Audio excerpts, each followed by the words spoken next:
네, 오늘 말씀 같이 보겠습니다. 오늘 말씀은 사무엘상 9장 15절에서 21절까지 말씀입니다. 사무엘상 9장 15절에서 21절입니다.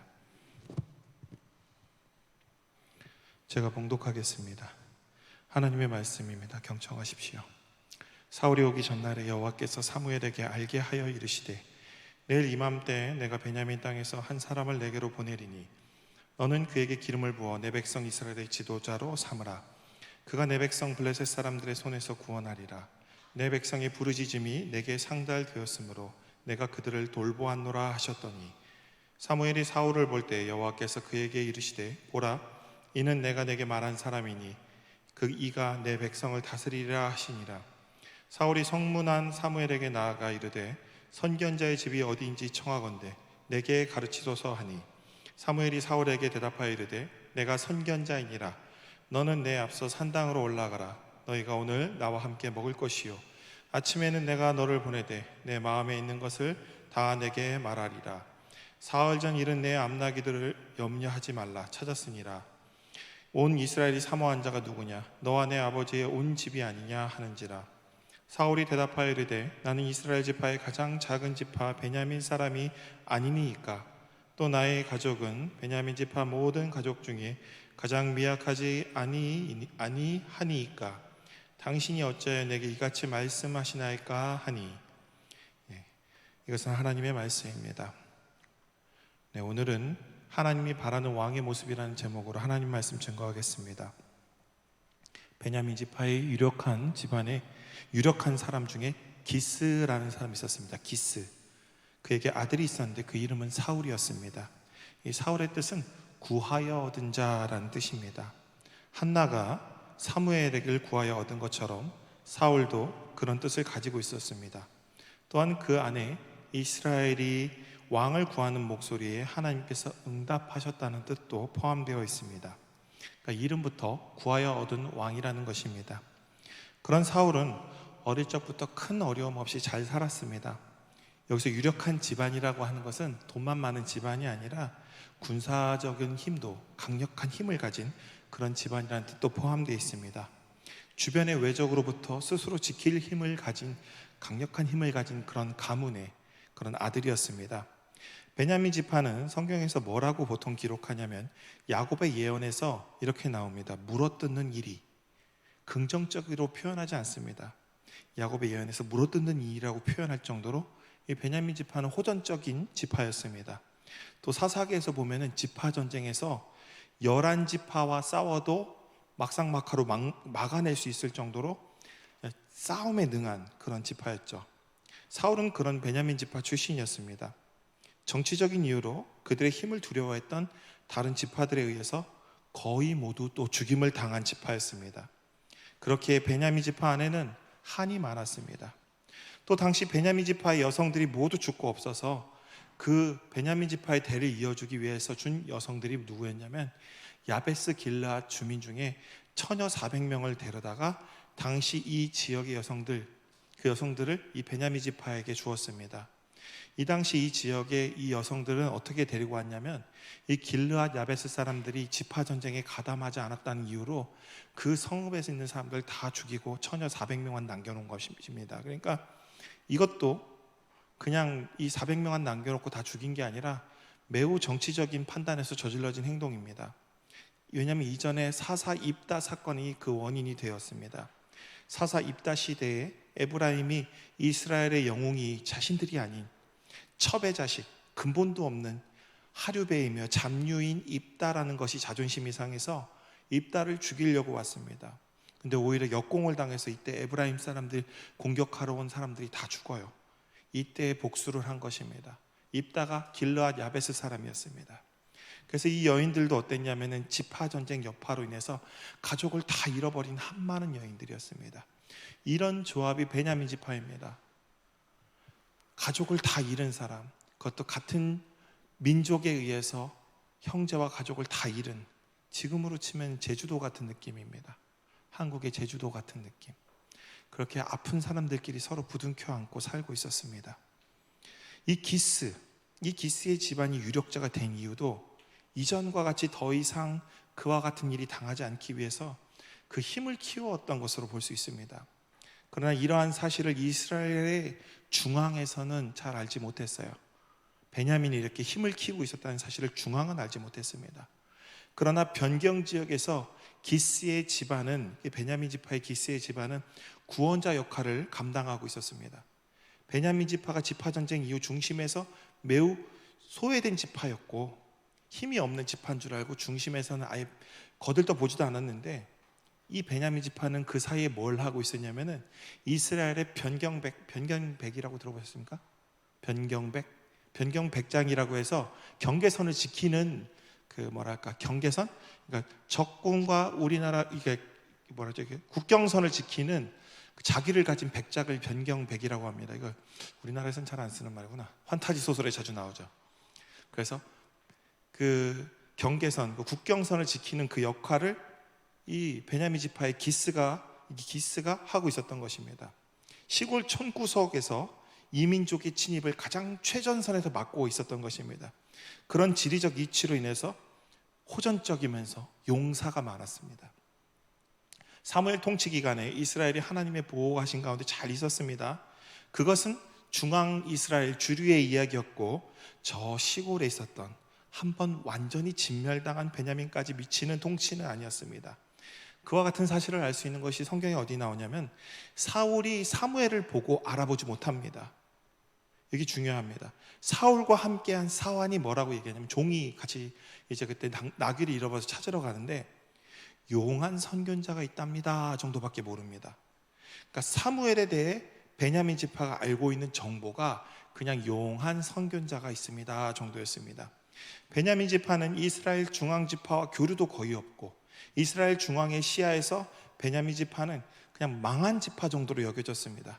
그렇게 베냐민 지파의 기스가 유력자가 됐습니다. 강한 힘이 있고, 그리고 또 그 다음에 물질도 많이 있고, 그러니까 어떻게 이게 되게 힘이 강력한 지파가 되었음에도 이스라엘의 중앙은 몰랐고, 베냐민도 어떠했냐면 중심에서 소외됐기 때문에 누가 중심에서 통치하고 있는지도 잘 알지 못했습니다. 이게 지금으로 하면 이해가 안 가지만 고대 사회에서는 지금과 같은 정보 전달 체계가 없었기 때문에 일어날 수 있는 일입니다. 사울은 이제 그런 환경에서 자란 거죠. 사울의 오늘 말씀에 보면 성품이나 분위기로 볼 때 좋은 집안의 왕자님으로 자란 분위기가 풍깁니다. 그렇지만 그 안에서는 같은 지파의, 우리 집안 내 형제와 자매들 안에 한과 슬픔과 눈물을 닦아주고 싶어하는 그런 마음이 가득한 사람이었습니다. 사울은 좋은 사람이었어요.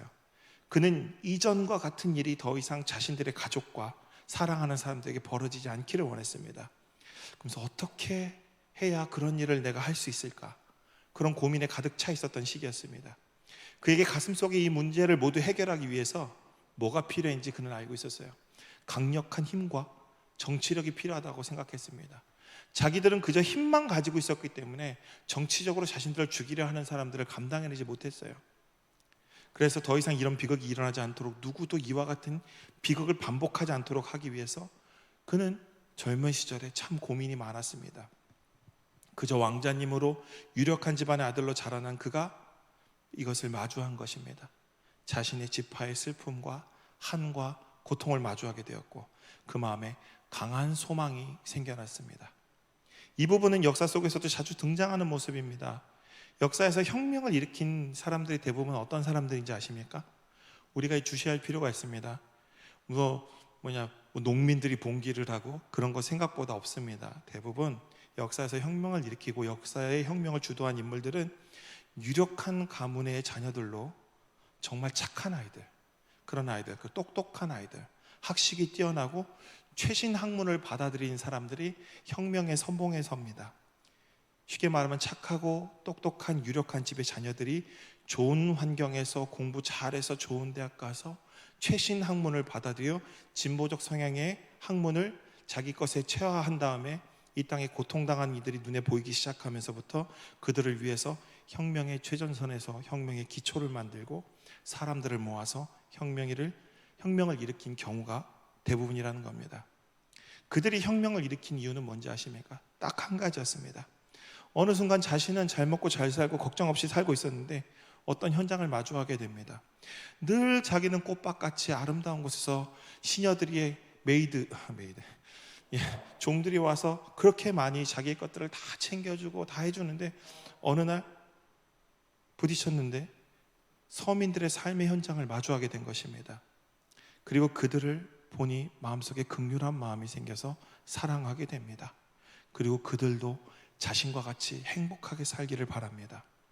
그 마음이 그들의 혁명을 일으키는 원동력이 됩니다. 산업혁명 시대에 공장에서 말라 죽어가는 아이들을 보면서 견딜 수가 없는 겁니다. 또 제국주의 가운데 고통당하는 자신의 백성들의 모습을 보고 견딜 수가 없는 것입니다. 주권을 잃고 타국의 간섭에 의해서 말라 죽어가는 저 다 마른 풀과 같은 자신의 민족들이 그들의 눈에 들어오면서 그들은 혁명의 깃발을 드는 것입니다. 그 과정 가운데 오늘 사울도 있었습니다. 베냐민의 고통을 생각하고 그는 이스라엘의 미래를 생각했습니다. 그 고통은 그가 생각한 고통은 베냐민만의 고통이 아니었습니다. 자기의 소견에 따라 옳은 대로 행동하는 저 악한 권력자들의 행동으로 인해서 아무리 지금 사무엘이 통치하고 있다고는 하지만 아직도 자신의 지파와 같은 소외되고 고통당하는 수많은 지파들, 변경에 있는 지파들이 많이 있었던 것입니다. 자신들이 벽이 되어서 저들이 평안을 누리고 있습니다. 그렇지만 변방을 살피지도 않는 중앙에 대한 불만도 계속 커져가고 있었습니다. 중앙으로부터 완전히 배제되고 외적의 침입으로 어려움을 겪는 수많은 이스라엘 백성들이 있었습니다. 우리나라에도 있었죠. 신과 함께 그런 장면들이 나옵니다. 북쪽에서 이민족들이 아무리 쳐들어와도 당할 수 없는 변경의 백성들은 그저 자신의 생명을 지키기 위해서 북쪽의 이민족들을 협력할 수밖에 없었습니다.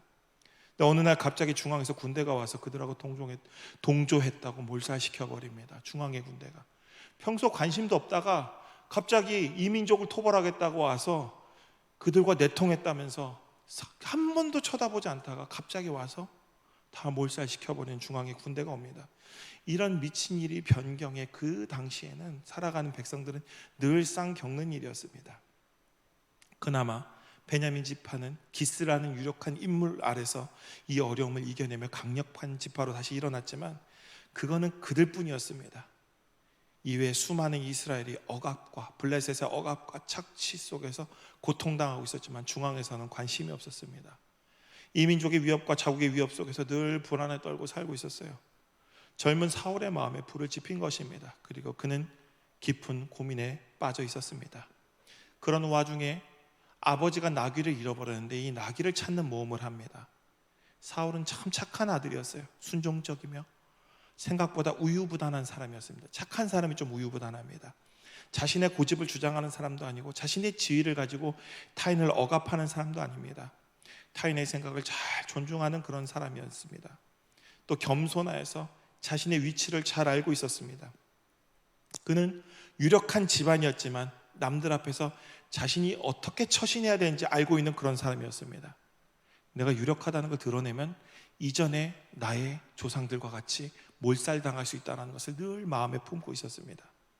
죽을 게 뻔하니까 뭐라고 얘기했냐면 너희 가문은 우리 이스라엘 중에 참 모든 사람들이 존경하는 가문이 아니냐라고 사무엘이 이야기했을 때 뭐라 했냐면 아닙니다. 우리는 그런 가문 아닙니다. 부인합니다. 왜 그랬겠습니까? 마음속에 상처와 트라우마가 있는 겁니다. 또 자기네들이 힘이 강력하다는 것을 중앙에서 알게 되면 와서 다 잡아 죽일 걸 알았던 거예요.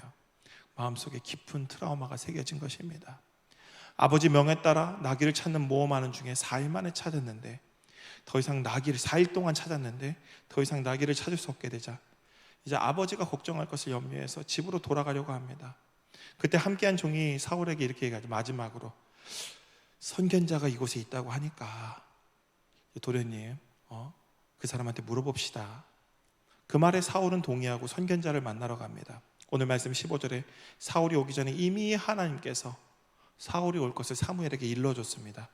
그 16절에 내일 이맘때 내가 베냐민 땅에서 한 사람을 너에게 보내리니 너는 그에게 기름을 부어 내 백성 이스라엘의 지도자로 삼으라. 그가 내 백성을 블레셋 사람들의 손에서 구원하리라. 내 백성의 부르짖음이 내게 상달되었으므로 내가 그들을 돌보았노라. 사무엘이 사울을 볼 때 하나님께서는 17절 보라 이는 내가 내게 말한 사람이니 이가 내 백성을 다스리리라 하시니라. 그렇게 말씀하십니다. 사울은 선견자의 집에 사무엘에게 물었고, 사무엘은 자신이 바로 그 선견자라고 얘기합니다. 이 장면이죠. 사울은 선견자를 몰랐어요, 사무엘은. 하지만 사무엘은 알고 있었습니다. 사무엘은 온 이스라엘을 통치했다고 하지만 이 당시 사무엘을 모르는 사람도 있었다는 거죠. 이런 거에 대해서 아까 전에 얘기했던 것처럼 조선 왕조에서 왕조가 바뀌어도 제주도나 울릉도나 저 북쪽의 함경북도까지 알려진 데는 오래 걸립니다. 그런 의미로 보면 좋습니다. 성경이 사무엘이 온 이스라엘을 통치했다고 하는데 또 이 부분도 있습니다. 사무엘이 온 이스라엘 통치한 게 아니구나, 거짓말이구나. 그게 아니라 사무엘은 누구를 알고 있었죠? 사울을 알고 있었습니다. 사울이 사무엘을 몰랐던 거죠. 사무엘은 선견자답게 다 알고 있었습니다. 사울은 지금 나귀를 찾고 있었지만 실제로는 그 마음에 그 응답을 기다리고 있었음도 사무엘은 알고 있었습니다. 그래서 사무엘은 사울에게 대답을 줍니다. 나귀를 염려하지 말아라, 이미 찾았다. 그 다음 이렇게 말합니다. 온 이스라엘이 사모하는 자가 누구냐? 너와 내 아버지의 온 집이 아니냐? 사무엘은 알고 있었습니다. 온 이스라엘에 존경받는, 지금 현재 가장 존경받는 집안이 어딘지. 사울의 집안은 점점 그 이름이 조금씩 퍼져나가고 있었던 것입니다. 당시 블레셋과 국지전에서 사방이 일어나고, 국지전이 사방에서 일어나고 있는데 그 전쟁을 승리로 이끌었던 게 바로 사울의 집안이었던 기스의 집안이었습니다. 그 베냐민 지파의 기스의 집안이 국경에서 벌어지는 국지전들을 다 승리로 이끌고 있었습니다. 사울의 집안은 그 당시에 이름을 조금씩 알리고 있었고 국경 지역에서는 구세주와 같은 위치에 있었습니다. 중심에서 사무엘이 영향력을 발휘하고 있었다면 국경선 지역에서는 사울의 집안이 그 이름을 날리고 있었습니다. 이미 사무엘과 사울의 집안은 의도하지 않았지만 서로 협력하는 관계에 있었던 것입니다. 사무엘은 이미 이 모든 것을 알고 있었어요. 사울의 집안이 외적의 침입을 막는 동안에 사무엘의 통치가 더 안정적으로 이루어지고 있음을 알고 있었던 것입니다. 이때 사울은 이렇게 말합니다. 나는 이스라엘 지파의 가장 작은 지파 베냐민 사람이 아니니까, 또 나의 가족은 베냐민 지파 모든 가족 중에 가장 미약하지 아니하니까 당신이 어찌하여 내게 이같이 말씀하십니까? 겸손한 대답일 수도 있지만 앞에서 말한 것처럼 숨기고자 했던 무언가가 들킨 듯한 분위기가 풍깁니다. 자신의 가슴 속에 있었던 질문, 곧 그 야망을 꿰뚫어 본 듯한 사무엘의 말에 놀라 자신의 본래 마음을 숨기고자 하는 듯이 보입니다. 이후에 이와 같은 모습을 또 계속 보입니다. 진보다리에 숨어 있기도 하고 여러 가지 기행을 보이기도 하고 소심해 보이기도 하고 무능해 보이기도 하고 용기가 없어 보이기도 합니다. 이런 것들을 자꾸 보여줍니다. 그러나 그는 자신의 지파와 민족을 사랑해서 이스라엘을 사랑하는 사람이었습니다. 정말 그렇게 사랑하는 사람이었습니다. 그런 그가 자신의 백성이 블레셋에게 유린당한다는 말을 듣자 갑자기 그 소심하고 용기도 없어 보이던 그 사울이 떨쳐 일어나 사람들을 끌어모으고 전쟁을 승리로 이끌면서 왕이 되는 이야기가 이제 뒤에 나옵니다. 자, 그러면 계속 이 얘기를 하면서 사울 이야기를 했는데 하나님이 바라는 왕의 모습은 무엇인가? 이게 오늘의 주제였는데 다 이게 준비하고 나니까 그런 게 없었습니다. 하나님은 처음부터 우리가 왕이 되길 바라지 않으셨죠. 하나님은 알고 계셨습니다. 아무리 좋은 사람이 왕이 되어도 그가 나중에 나쁜 왕이 될 것을 알고 계셨어요. 하나님은 너희가 그렇게 바라니까 왕의 제도를 허락하셨지만 그저 깨닫길 바라셨습니다. 아무리 좋은 사람이 왕이 되어도, 아무리 뛰어나고 훌륭한 사람이 왕이 되어도, 솔로몬과 같이 지혜로운 사람이 왕이 되어도, 누가 왕이 되어도 사람이 왕이 되면 결국 그 사람은 내가 너희들에게 말했던 그 모든 악행들을 행하게 될 것이라 라고 말하고 싶으셨던 것입니다. 분명 좋은 의도로 혁명을 일으킨 사람들에 의해서 좋은 세상에 올 거라고 그들을 따르는 이들은 다들 꿈꿨지만 그 세상에는 또 누군가가 고통을 받는 세상이 되었습니다. 하나님께서 말씀하신 세상 이외에는 이 땅에 어떤 소망도 없습니다. 그 세상은 사람들이 만들어가는 세상이지만 사람들이 자신의 소견에 오른 대로 만들어가는 세상이 아니라 하나님 말씀에 사람들이 자기 소견에 오른 대로, 하나님 말씀에 스스로 순종함으로 만들어가는 세상, 그것이 분명히 하나님이 원하는 세상인데 자신의 소견에 오른 대로 살아가는 바로 그 세상은 그 소견이 다른 사람에게 무한한 고통을 주는 세상이 되는 겁니다. 하나님의 뜻에 순종하면서 살아가는 것, 그 외에는 답이 없습니다. 그 외에 나의 소견에 따라 살아가는, 나의 의견에, 나의 뜻에 따라서 뭔가 이상을 이루려고 하면 반드시 고통받는 사람이 나온다는 것입니다. 또 역으로 이제 이렇게 얘기할 수 있죠. 하나님 말씀에 순종하는 세상은 아무리 좋은 세상이라도 내 소견에 옳은 대로 내 마음대로 살고자 하는 이들에게 역시 무한한 고통의 세상이 아닙니까? 그럴 수 있습니다. 그렇기에 하나님은 우리에게 그렇게 살라고는 이야기하지만 강요하진 않으십니다. 우리를 통제하지 않으셨고 우리에게 늘 선택권을 주십니다. 너가 하나님 말씀에 순종하여 살든지 나를 벗어나서 네 소견에 따라 살든지 알아서 하라고 하나님이 이야기하시지, 우리를 이렇게 살라고 강요하지 않으십니다. 최종적으로 하나님은 성경을 통해서 우리에게 전해주시고자 하신 말씀은 자신의 소견에 옳은 대로 살아가는 삶이 얼마나 이 땅에 큰 비극을 가져오며 얼마나 많은 사람이 그 일로 인해서 고통을 당하는지를 알려주고 싶었던 것 같습니다. 아니, 알려주고 싶으셨습니다. 그래서 성경에 그 얘기가 계속 나옵니다. 너의 소견은, 너의 이상은 결국 그저 너 혼자 살기 위함이었다. 그 삶이 너의 행복을 보장하지 못하는 것은 물론이고 반드시 타인의 행복을 무너뜨리게 된다는 것을 알려주고 싶으셨습니다. 우리가 이렇게 얘기하죠. 자식을 위해서, 가족을 위해서, 형제를 위해서, 나라를 위해서, 국가를 위해서 뭘 한다고 자꾸 마음속에 뭘 품습니다. 근데 그렇게 해보십시오. 먼저 여러분이 불행합니다. 그리고 그 사람들도 행복하지 않습니다. 누구든 100% 행복할 수 있는 것은 아무것도 없습니다. 완전 허무주의 같죠? 근데 그게 아닙니다. 사람이 하는 일은 결국에 그렇게 한계에 부딪힌다는 것입니다. 이스라엘에 대한 트라우마가 있습니다. 그 안에 이스라엘을 지키고자 했던 마음도 동시에 가지고 있었던 베냐민입니다. 이스라엘이 그렇게 바라는 전쟁에 능한 왕의 자질이 있는 지파, 이스라엘을 다른 민족의 침입으로부터 튼튼하게 지켜줄 지파, 그 지파에서 왕이 나오는 것은 당연한 수순이었습니다. 그러나 베냐민은 어떤 지파였냐? 물어뜯는 이리와 같은 지파였습니다.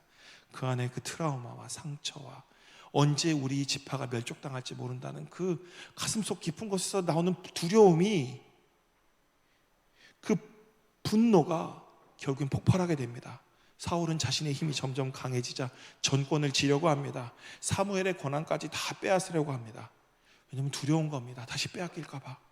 이렇게 빼앗기고 나면 이제 우리 민족이 다 죽을 것 같은 겁니다.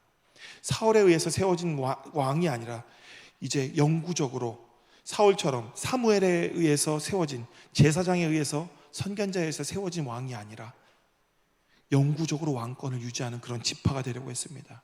이스라엘이 아닌 베냐민 나라를 세우려고 했습니다. 결국 사울은 사무엘의 예언에 말한 이스라엘에게 고통을 주는 왕으로 앞으로 변해갈 것입니다.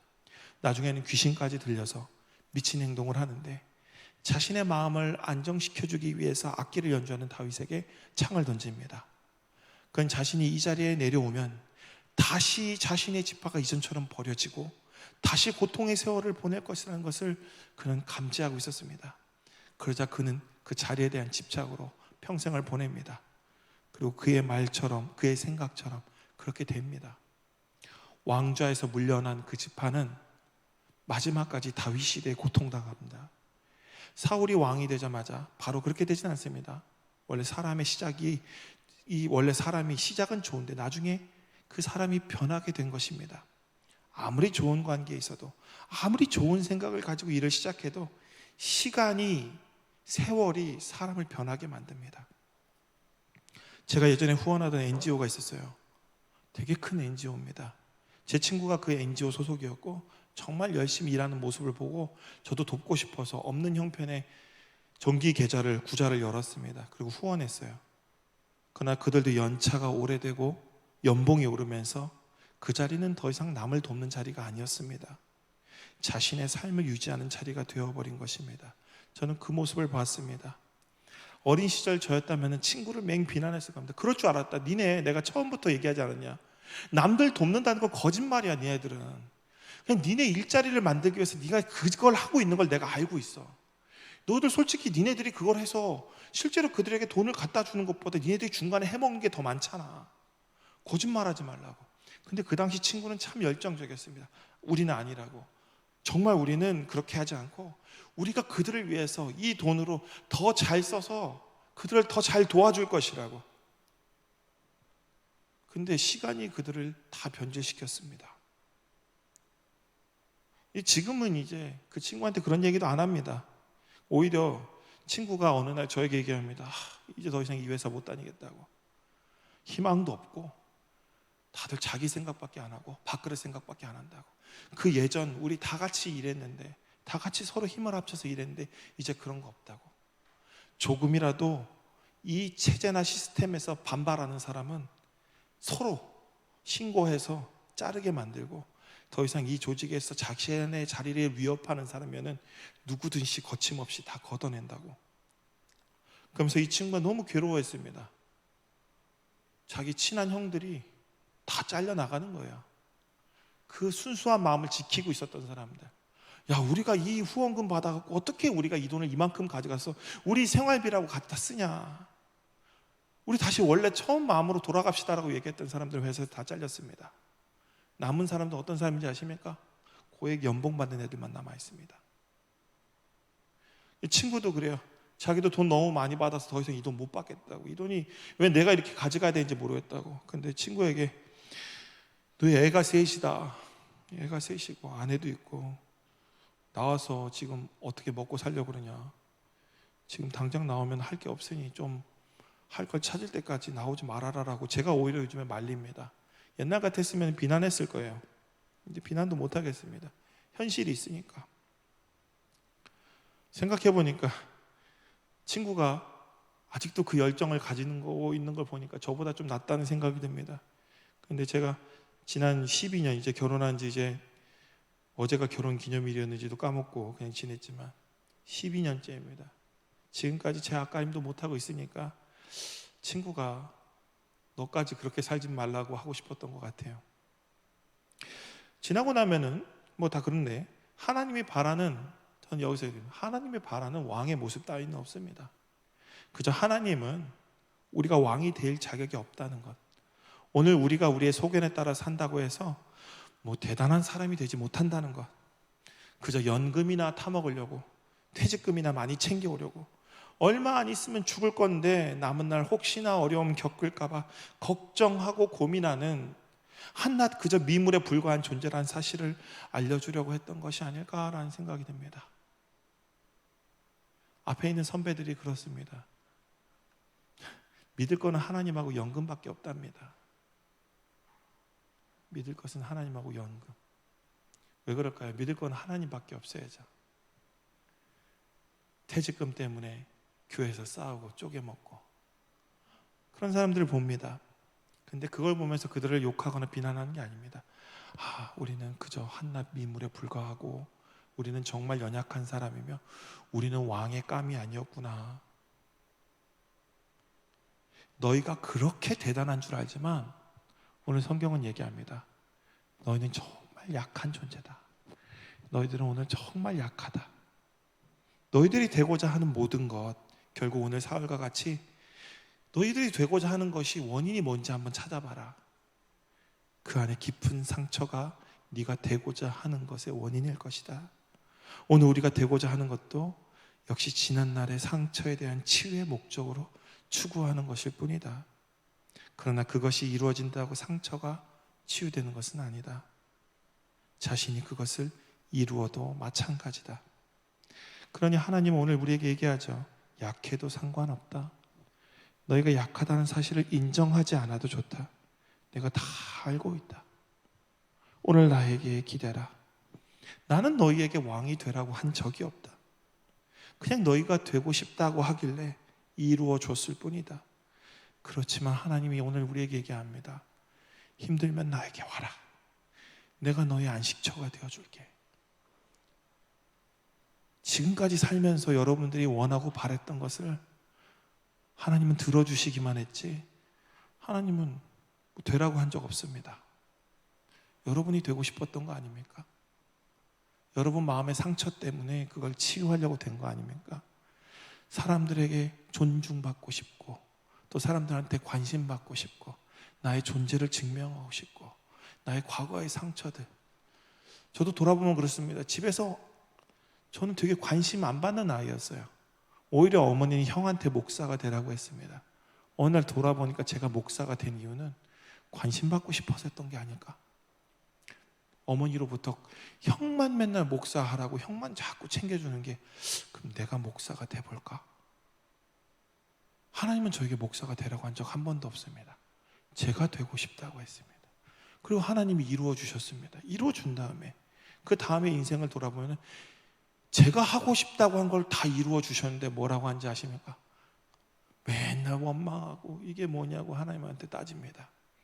근데 한 번도 하나님은 네가 되고 싶다고 해서 해준 건데, 그래 뭐 네가 그렇게 마음 아프고 나한테 얘기해도 된다. 하나님 마음을 가서 그래 된다라고 하십니다. 오늘 하나님이 하신 말씀이 그겁니다. 다 알고 있다. 내가 다 알고 있다. 나한테 기대라.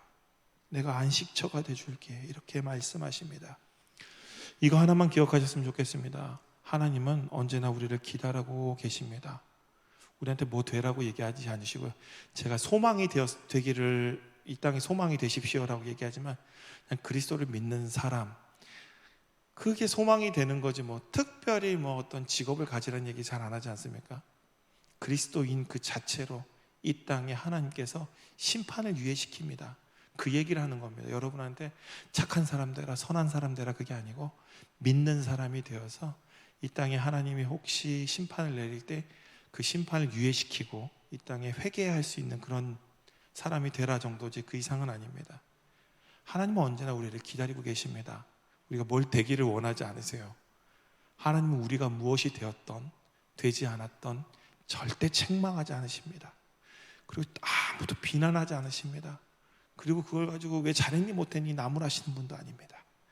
그저 마지막에 하나님 앞에 섰을 때 물어볼 것입니다. 하나님이, 야, 너 소풍 재밌게 잘 다녀왔냐?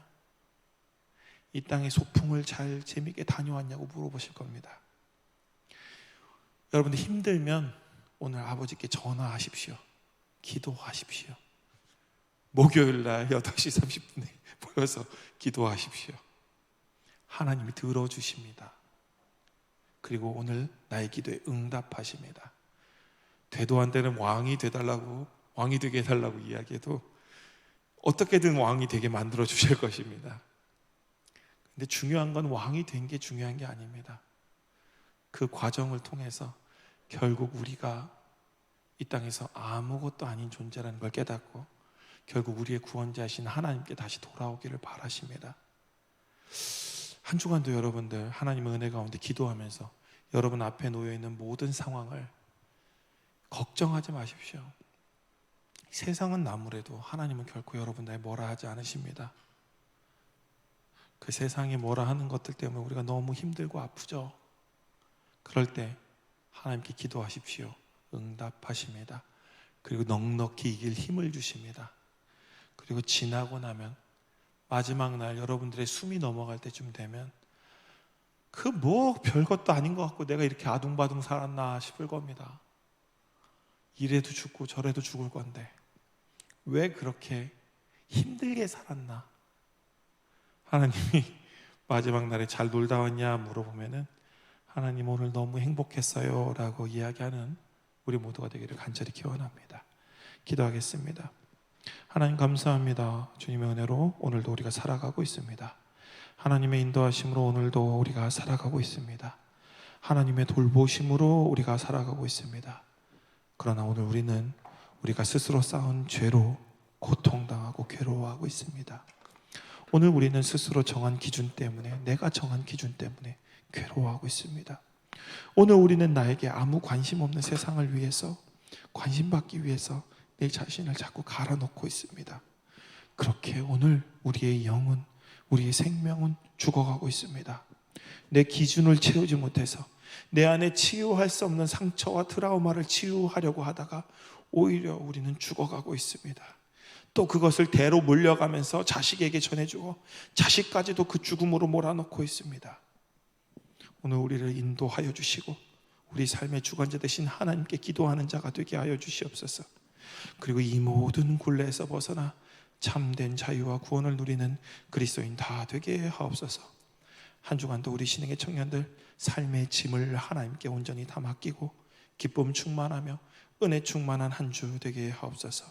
주께서 인도해 주실 줄 믿사오며 우리 주 예수 그리스도의 이름으로 기도드립니다. 아멘.